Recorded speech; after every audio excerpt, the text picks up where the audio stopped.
So thank you so much for being here this morning. As you know, I'm part of the EIC Access Plus project, which in collaboration with the EIC Ecosystem Partnership, represented by our colleagues at EURA, are organizing this session with Fitter for Purpose, represented by Michael, Renzo, and Frank today. Our project helps basically EIC beneficiaries to connect with service providers, and we are covering up to 60,000 euros the cost associated to the delivery of these services. We also have with us today Gisela Santos, who is our project officer. Gisela, I don't know if you want to say a few words. Good morning, Paul. Thank you so much. Yes, just a few words. So to thank you very much, Paul, to you and the team of Access Plus for putting together these educational sessions. Today, it's already the second one. We did one in November dedicated to fundraising, and today with Fitter for Purpose for the lab to the market objectives of our EIC companies. So thanks a lot, Paul. And of course, a big thanks to Fitter for Purpose for having accepted to collaborate with us and putting this session in place. And of course, to our beneficiaries who have taken their time today to really benefit from this part of the program that really tries to make it useful for you and for your technology development objectives. So these sessions are, of course, as Paul said, part of the Ecosystem Partnership Programme, where we have all these partners, innovation ecosystem partners in Europe and international, that help us at the EIC provide all the services that might be useful for all the needs of the EIC beneficiaries, no matter in which stage they are of their technology development. And of course, it has been upgraded to a co-funding scheme as well, where we are co-funding up to 50% of the service costs. So this program has been developing since 2021. We are very glad at the EIC that it has reached now a very stable stage, and that we are really developing this dynamics between the partners and the beneficiaries. And these sessions are definitely helping those dynamics and making the partners as well meet the beneficiaries, and also facilitating the beneficiaries to know the partners that we have collaborating with us. So big thanks once again to Fitter for Purpose. I really wish that it will be a very fruitful session, and I will be around as well, and very happy to hear what Fitter for Purpose has to tell us, and also afterwards to answer any questions that the beneficiaries might have about the program. Paul, back to you, and big thanks once again. Thank you so much, Gisela. Thanks, everyone. So, Michael, without further ado, the floor is yours. Thank you so much for organizing this session with us. Super. Thank you very much, Paul. Thank you very much, Gisela. Let me just get into, there we are. Are we back in? Yes, perfect. Good. So I think I go pretty fast. Let me know if I go too fast. So our thought really is to just explore why scientific brilliance itself isn't enough for commercial success. Our objective really in setting this up was to help you to identify and prioritize your needs, and therefore engage with more productively with service providers. Primarily, we're focused on earlier stage projects, so from TRL1 to TRL7 at the point of scaling. And this is agnostic across all sectors. So we are Fit for Purpose. We help science entrepreneurs, tech teams, and lab to market organizations to transform brilliant science into buyable stories that customers and investors can believe in, and in the process, build yourself into a team that you can trust. The shift is in three forms. We see, apply, and build talent. We help you to uncover customer value effectively and efficiently, and we focus your attention on producing well-targeted and strong evidence. I'll just pop up a few key principles for a moment, just to give you a sense of how we work and what drives us.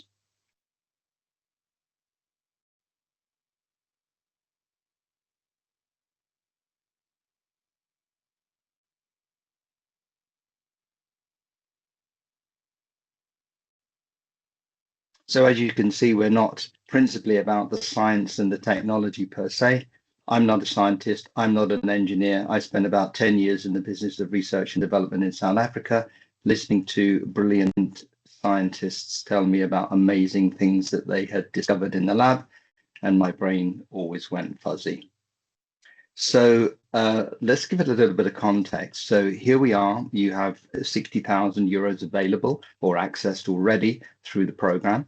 Our observation from many encounters and from our participation in the events that the EIC held earlier in the year is that many teams struggle to identify exactly what support they need. And the reason why this happens is because they don't yet understand where they're stuck and where they need help. And that's understandable because you're coming from typically a technology or a science a foundation. You're comfortable in the lab, and commercialization is difficult to engage with usually. So today what we want to do is to help you diagnose in principle or in outline what you really need, so you can choose services and support that move you forward. Let's not make any bones about it. Deep tech is hard. This is a report from the earlier in the year European Deep Tech Report. And you can see, it's capital intensive. There's a significant development risk compared to regular tech. The technology risk is high. Technologies don't work as expected. Paul and I discussed whether we believe that market risk is less than regular tech. I don't subscribe to that view. And I would not also subscribe that competition risk is necessarily less than for general tech. But one thing I'd like to highlight, and we'll come back to, is that in this case, because of the focus on the science, academic and scientific background people probably have less commercial experience. And so what? Well, there are 4 foundational challenges. I'll skip through them here and I'll go through them in a little bit more detail. The first thing is the competitive moat. So how do you protect your breakthroughs against patent proliferation? Let's talk about the technology readiness gap. So we have the valley of death between TRL4 and TRL7. We have a difficulty in an aligning or a tendency not to align technical maturity with market validation and manufacturing capability. And one of the key things that often kills a project is this unit economics, this question of viability. So let's skip through this really reasonably quickly. You probably know that IP, strong IP, is technical advantage for investors, and startups with secured patents are very much more likely to secure funding. However, there are over 8,000 patents filed worldwide, and you risk infringing on these dense patent thickets. So that's something that you need to navigate. Intellectual property is something that you need to pay attention to early. And I imagine that your tech transfer office will be fully versed in that and advising you. However, one of the things that stifles growth before the company can begin is rigid IP agreements. And Frank, who had worked at Radboud UMC for many years, is very deeply versed in those kinds of agreements. The second thing is about this engineering chasm. So there are 2 problems in getting from TRL4 to TRL7, which is money. So it's chronically underfunded. It sits between academic grants and public funding and later stage VC investment. So, what the likes of Technology Investment Agency in South Africa are imagining is product development or technology development, and what VCs are looking for is there is a gap, and part of that gap is about technical risk, and in getting to a point of robustness, you need to look at failure, not just what works, but how you can break the technology, and also to produce full engineering documentation. The third thing is industrialization. So yes, it may work in the lab, but that doesn't mean that it will work in practice, that it can be produced. So manufacturability is the key to viability. So whilst you may have it working in the lab, replicating it reliably at scale is a different question. And that's a risk which you cannot defer until you reach TRL7 in detail. So what's involved typically in deep tech is obviously supply chains are novel. You might not have the right talent, and the infrastructure that you need is limited. So how do you get it? Do you build it? Do you borrow it? Do you outsource it? How do you get started? These are all questions that are important to engage with. And viability at pilot scale is absolutely non-negotiable. You know, if you have low manufacturing readiness, that means your processes are unpredictable, which inflates your cost of goods sold, which means that your unit economics are negative, which means that this is a failure. So in this stage, very early, you need to understand that manufacturability with stable processes and optimized cost of goods sold, understanding the cost regression that you're likely to see in moving to scale. And that's what's going to give you positive economics and sustainable growth. And Paul, I'm sure you've got many stories to tell about that. So one of the key things that we often see is engineering an absolutely perfectly scientifically beautiful solution to a problem that nobody has. We call that the value disconnect. And you know, technical excellence is great, but it's not enough. And we've seen, and I'm sure you've seen, Frank, as well, Renzo, the companies achieving technology readiness level 7, but the business model is unvalidated. And that is a typical investment risk profile. This is typical in many science-based projects. We progress through the technology readiness level path, and we see when we get to 7, we start thinking about manufacturing. And this has been my experience recently when raising pre-seed funding, public funding. In South Africa, the investment agency was insisting that only technology development was the thing that we should focus on, and we would eventually get to the marketing readiness or the market readiness piece. And that is high risk. What you really want to see is a better paced path where you start to engage much earlier, not at TRL4, but actually at TRL1 and TRL2. What is it that you're actually solving? Who would be affected by this problem? Why isn't it being solved at the moment? Who is likely to solve it, and why is that likely to succeed or not? So a well-paced path is really taking you through that market readiness, that customer readiness, very much earlier than typically. So, you know, if your objective is to get to scale, where your business model is ready to scale, so you want product market fit, which is defined as solid proof that we're in a good market with a product tailored value expectations and delivered by a sustainable business model, you have to progress those two things at the same time. And that's not something that's readily apparent in most early stage science and technology projects. Here's an example, Ansaro, you know, they bombed. You know, they had a great AI-powered hiring platform with sophisticated data analysis. Technically, the solution was excellent. However, their return on investment arguments never resonated with the HR buyers that they were imagining. And, you know, from my own experience, HR buyers are the most difficult people to actually to negotiate anything with. And they failed to drive adoption or behavior change because they were focused on technical feasibility. They didn't understand the economic buyer's decision criteria. Critically, you know, you can only make a switch stick if the cost of friction, the cost of adoption, is low enough to make it easy.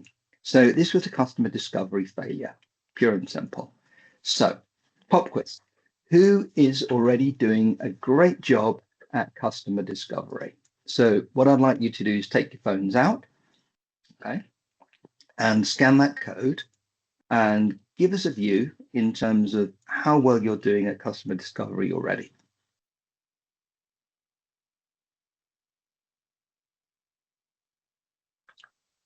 Renzo is in Argentina, in Mendoza. And I guess he's, oh, there we go.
Any more? Oh, okay. Thanks for that.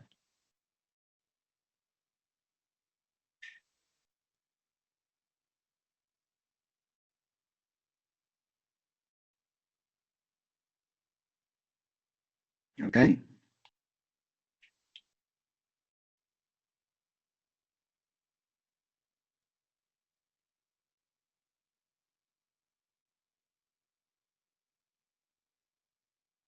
Okay, right, let's roll on. That's interesting to see. You know, there's a split there. There's currently people who are and people who aren't, reasonably. You know, so 1, 2, 3, let's say 21, 43, 43%, but there's 48% who are and who are doing very well. I mean, I'd love to hear from the people who say that they're at 5. For example, well, the reality is that 73% of customer discovery interviews fail to uncover actionable insights. And that's drawn from a sort of a review of all of the material. And what is the reason for that? The reason for that is threefold. The first one is psychological. You know, we're thinking we want our solution to be perfect. We're a little bit inhibited by the fear that somebody may reject what it is that we think is absolutely brilliant. We've invested a lot of time in this, a lot of energy, and it's very hard for us to recognize that, you know, there is no demand, there's no value. And founder syndrome, you know, I'm sure I'm the same. You know, I'm brilliant, I've done a great job. Who could possibly be intelligent enough to say that this is not a great thing? The second thing is structural. You know, this is about the technology readiness versus market readiness. And to some extent that is about know-how gaps, let's say in the ability to engage, apart from the willingness to engage. And there's a lot of investor pressure to see prototype. How does it work? You know, have you got a demo for me? You know, where is the piece? You know, have you tested it? The third piece is really an execution. So, and we've been doing this for a very long time, and we thought we're extremely good at it. And when we analyzed it, we found that we were, you know, guilty of the same kind of confirmation bias. We were guilty of bringing jargon, and we certainly, and I've certainly, I'm not so good at listening. I'm very good at talking, as you can hear. So we built Discovery Lab. And Discovery Lab is where lab to market teams master the art of effective customer discovery before facing real customers. And Paul and I were discussing this the other day. And I think the issue is, you know, with a piece of science or piece of technology, you know, finding the right customers to have those conversations with is difficult. Engaging with them and getting to them to take a call is really hard work. So when you're in that conversation, which is absolutely key to validating your proposition, you really want to do it right. And that's, you know, very expensive if you get it wrong. So quick synthesis here, you know, there are 3 readiness levels that you need to synchronize. You know, does the technology work? That's technology readiness. manufacturing readiness, can we build it reliably at scale, and is it viable? And commercial readiness, is there real customer need and willingness to pay? So these are interdependent axes. There are different ways of looking at readiness. There are organizations that will take 3 scales or 4 scales or 6 scales, etc. But a high score on one doesn't guarantee success. And tracking maturity per se, periodically, doesn't give you a view on where the project is at any one moment in time, or whether it's progressing in a consistent way. The other piece which is important is that enterprise development is not something that you stick on at the end when you've decided that you're spinning a business up. Designing your enterprise as you go in these dimensions is really important. So in terms of governance, which is decision making, whether that's legal, regulatory, or financial, and then scaling. So what is your plan to scale, to build your marketing and sales engines, to make sure that they're aligned, to build your talent pipeline? What is your process of getting ready for production and delivering, for managing risk and engaging with partners and building the right partner programs, etc. And then obviously financially, investment and funding. So building your investor model is, that's hard work. And as you look at manufacturability and your cost of goods sold, those are important things. As you look at market, as you improve your customer readiness, you improve the fidelity of your market modeling. So these are important things to engage with earlier in the game, and you must not ignore them. So I think summary here, lab to market success for us is not about the absence of risk, although you want to reduce risk, but it's really about the mastery of readiness. Okay, so if I can finish that first segment here and ask for first questions.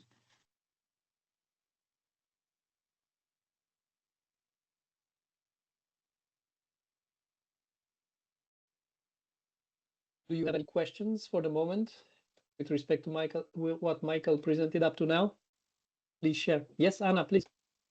Yes, I was just wondering, because you mentioned this readiness level, and how about societal readiness level? This is quite new concept, but from my experience, a lot of new technologies, they also need the public acceptance. And so can you comment on that aspect as well?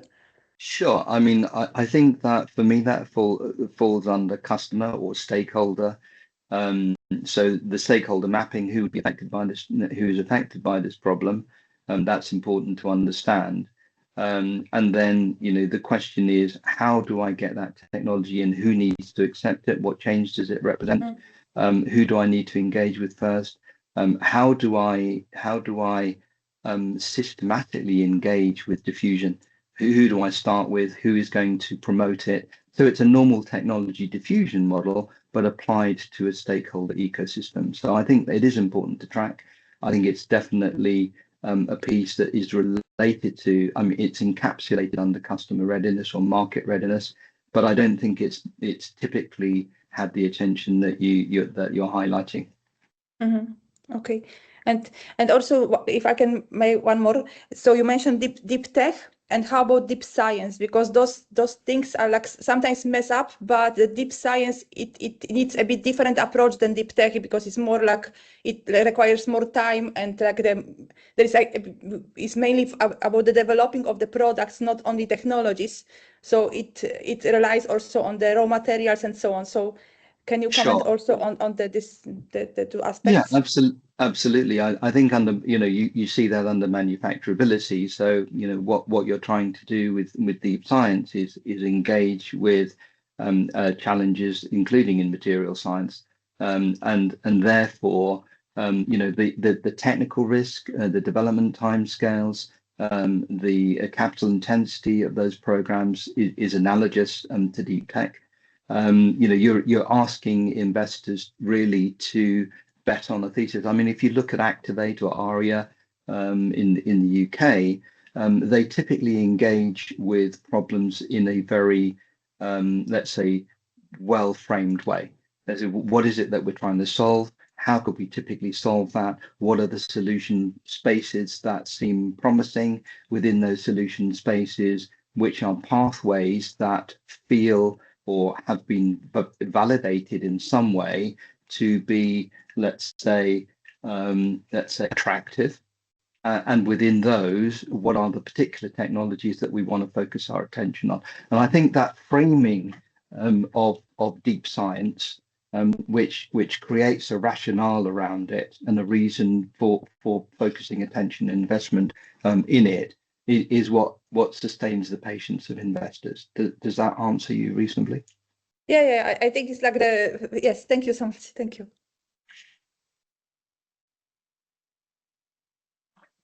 Perfect. Are there any other questions?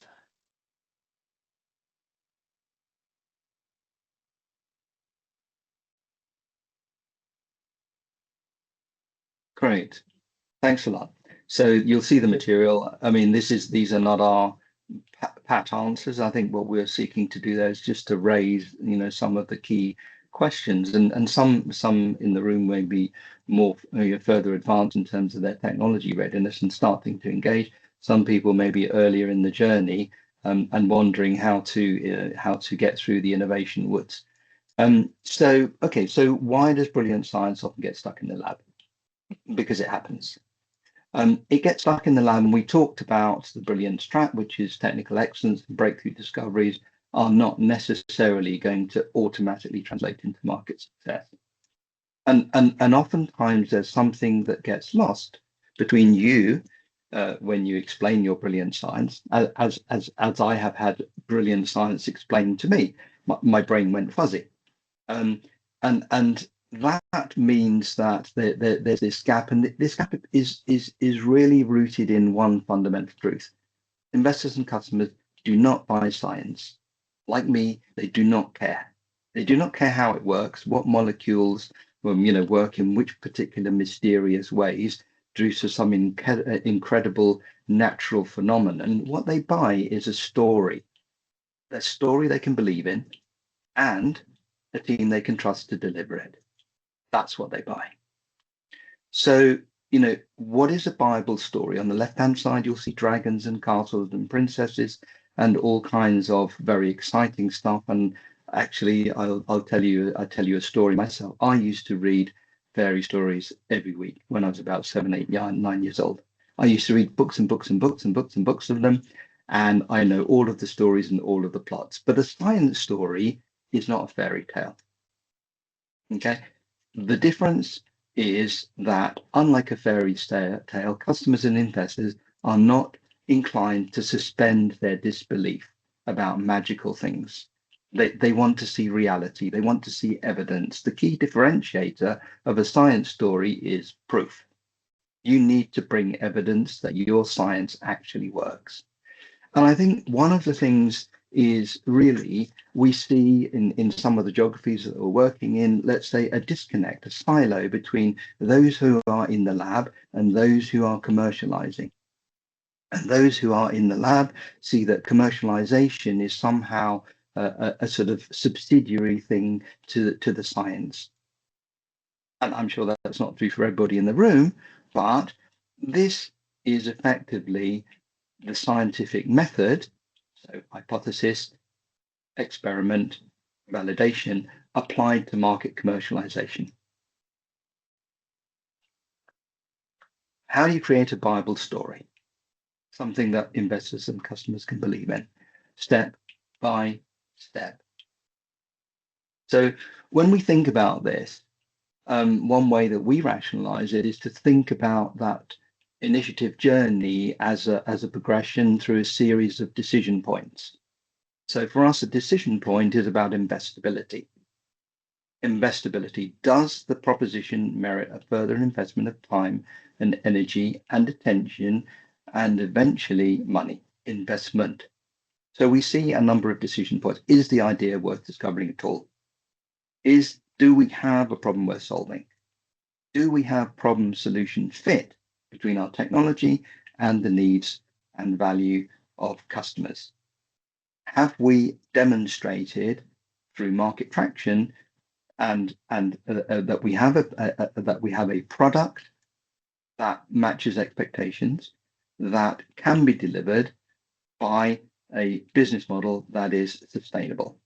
That means can be delivered and is viable. And at that point, we're ready to scale up. Not we suddenly turn the scale up switch, but we are ready to do the scaling up that we've been planning for. And that's a journey that progresses through those decision points, up the mountain to product market fit, ready to fly. So for this, we use a common framework we call the customer value stack for people, process, and progress. And it starts with problem, and it proceeds up to willingness to pay, and it encapsulates community and team and metrics, framed by enterprise development, all guided by a purpose. Lovely. In this, team power is key. I'm not sure whether Renzo is able to speak and do this section, so I'll run it unless you tell me otherwise, Renzo. No, he's in, but his sound is off. Apologies for that. So when we looked at this originally, deep science or deep tech, lab to market is harder. And one of the key things is that teams may have less commercial experience or less experience of commercialization. They lack the know-how. They don't have the process. They don't necessarily have a way of understanding where they are. They don't have a way of getting through that journey. So what we call team power is about purpose, it's about mindset, it's about skills, it's about what we call repertoire, what each member brings in terms of know-how, background, experience. It is a process of defining roles and responsibilities and having strategies to maximize that team power so that work interactions are more effective and efficient. Different people work in different ways. Understanding that helps people work together more systematically and improve their team power. I'm not quite sure where the stat is. It's probably a couple of years back. If you ask me, I'll find it. But when a team has that power, has that understanding, it's twice as likely to deliver to expectations. So how do we at Fit for Purpose see team power and build it? Well, in essence, we do two things. We help engineer teams you can trust.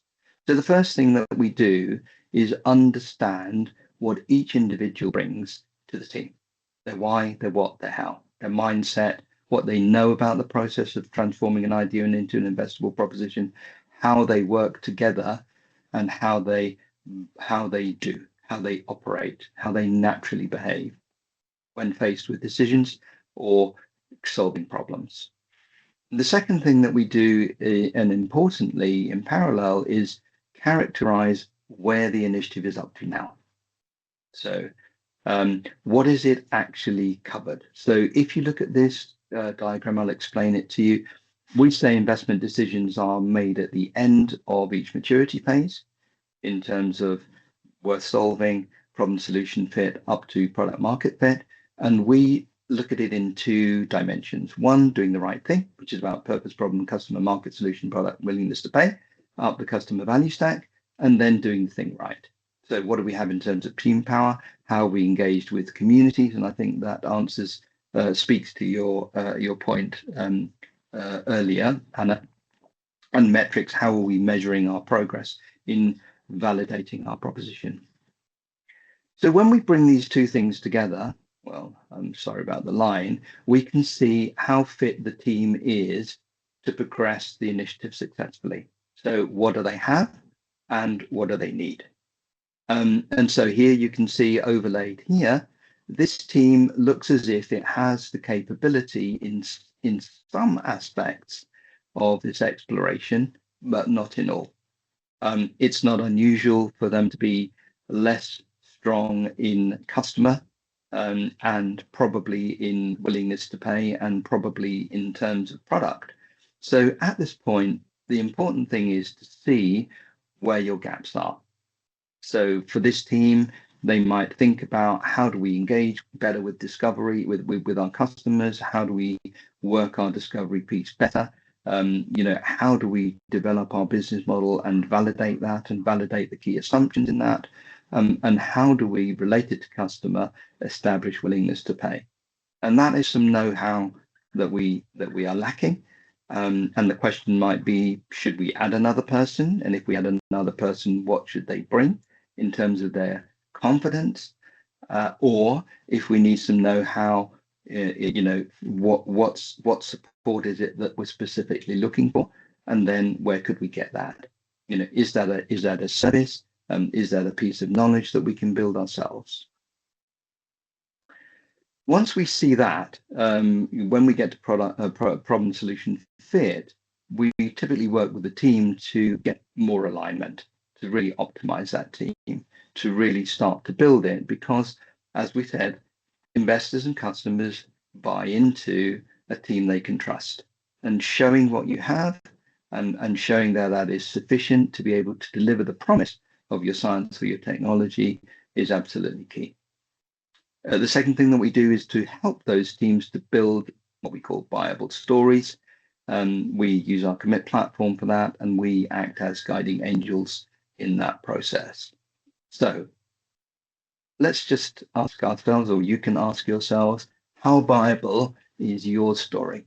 So I'd like you to get your phones out again and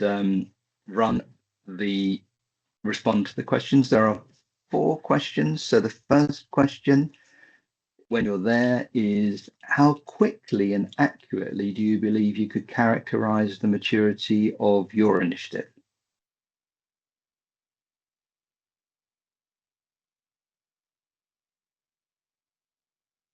So I'll just go back there for a moment so that you've got that. I'll run it myself.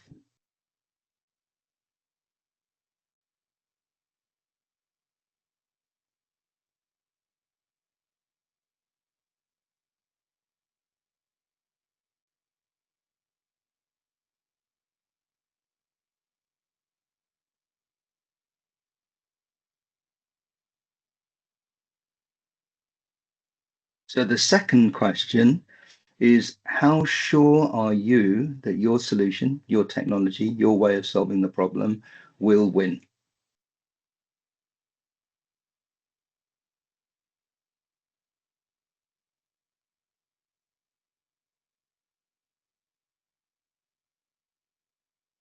Third question, this is a process question. How confident are you that your team can navigate that lab to market journey that we've been talking about?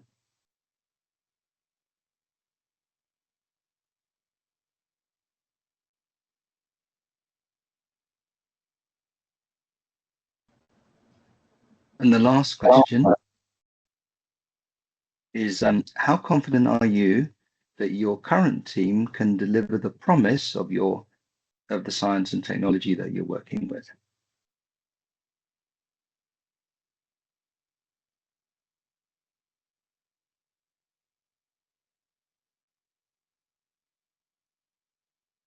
Great.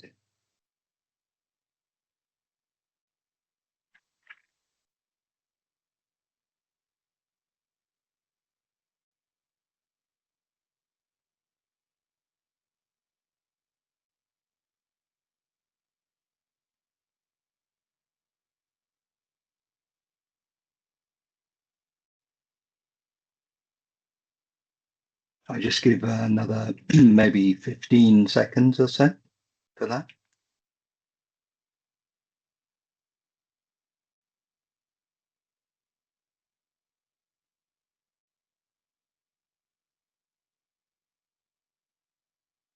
Five, three, two, one. So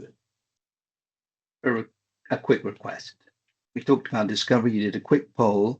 Could we just ask you a few questions about discovery? So if you're on the form, there are a few more questions to go, just 4 or 5. So the first question is, how structured is your process? So some people were doing discovery, some people were not doing discovery, some people were doing it in a very systematic way. So can you tell us how structured your process is for updating your understanding of the problem?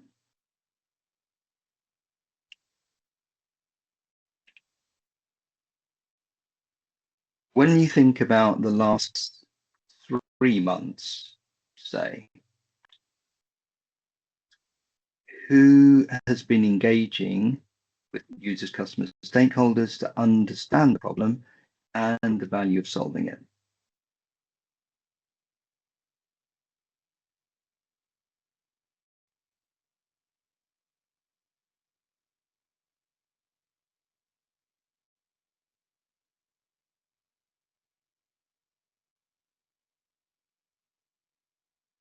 Great. Okay. So third question, and let's move on to solution.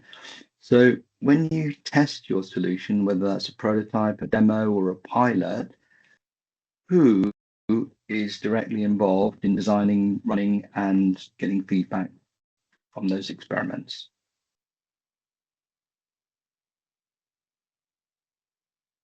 And if there's only one of you, then put full team.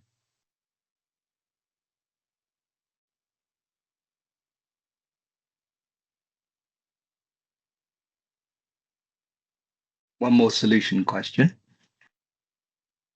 So when you're trying to validate your solution, to what extent do you follow a consistent, repeatable cycle? So the scientific method, hypothesis, design the test, run it, review the data, decide what to do next.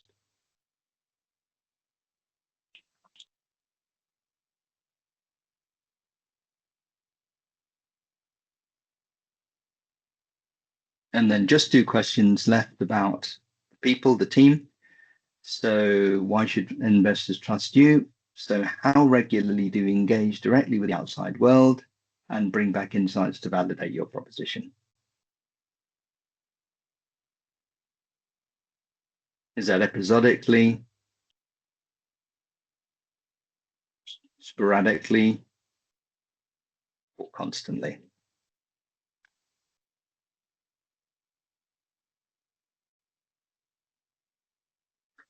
And then final question.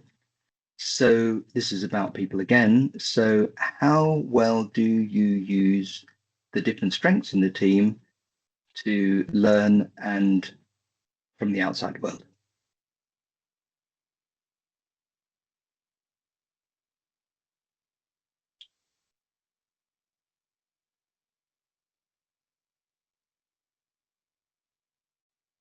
Great. Okay. So let me see whether I can refresh that. I need to just see if I can refresh this chart. Bit of doing it live stuff here, Paul. Okay.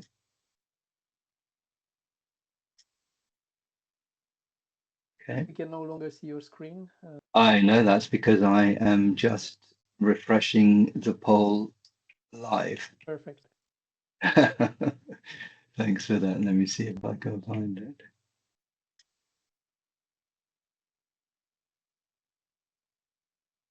Okay. So interesting. Okay, so we talked about how buyable is your story. A story is about the problem, it's about the solution, and why you should trust us.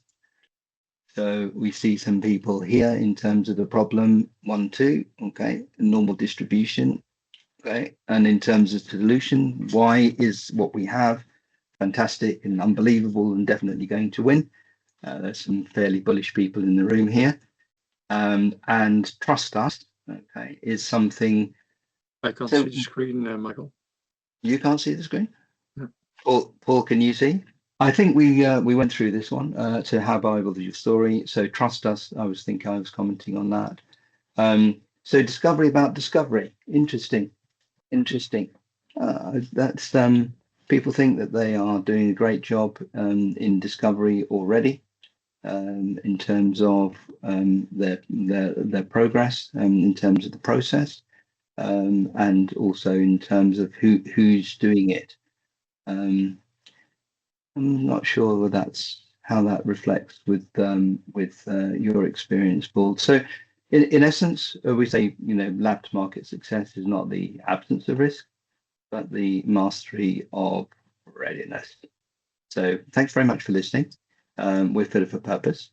we help sciencepreneurs, tech teams, and lab market organizations help turn brilliant science into Bible stories delivered by teams who can trust. If you'd like to connect with us, I'm here at fitforpurpose.io, Renzo, and if you'd like to book a call to baseline your project and your team and your know-how to understand what it is that you might need, not necessarily from us, but also from other people. And if you'd like to know more about discovery and how we approach that and how we help teams to master the discovery process before expensively making mistakes with real customer conversations, book a call with us. Thanks very much. Michael, Frank, thank you so much. I don't know if there are any questions from the participants.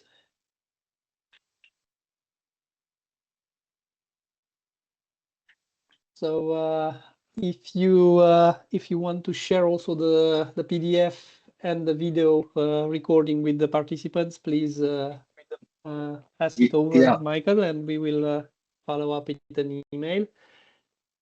I think that's very helpful. Normally people, they're overloaded with information now, trying to find out what and how, but it's good just to have a call free of charge to get some further insights.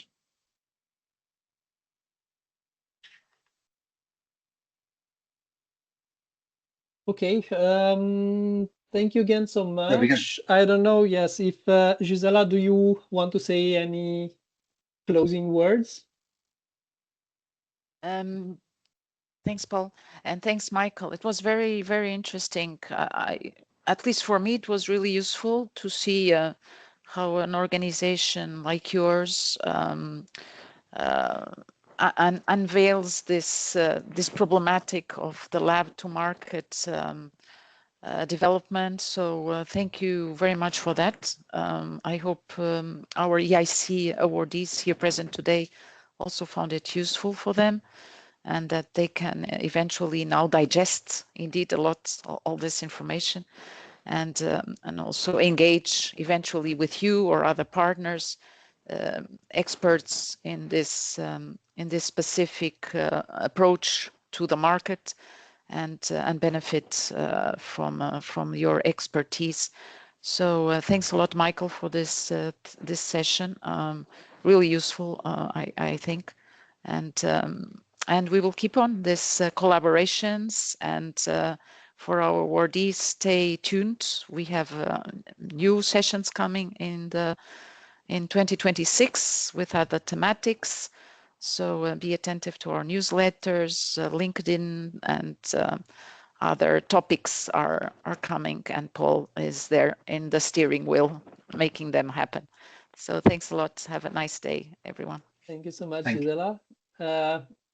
Michael, Renzo, Frank, thank you again for sharing with us all this information, and we will follow up by email to share all these with the participants today. Great. Thank you very much, everybody. Thanks. Wishing you great holidays, and look forward to seeing you soon. Bye for now. The same. Thanks, everyone, for attending the meeting, and we will remain in touch. Happy winter holidays to everyone, and see you soon.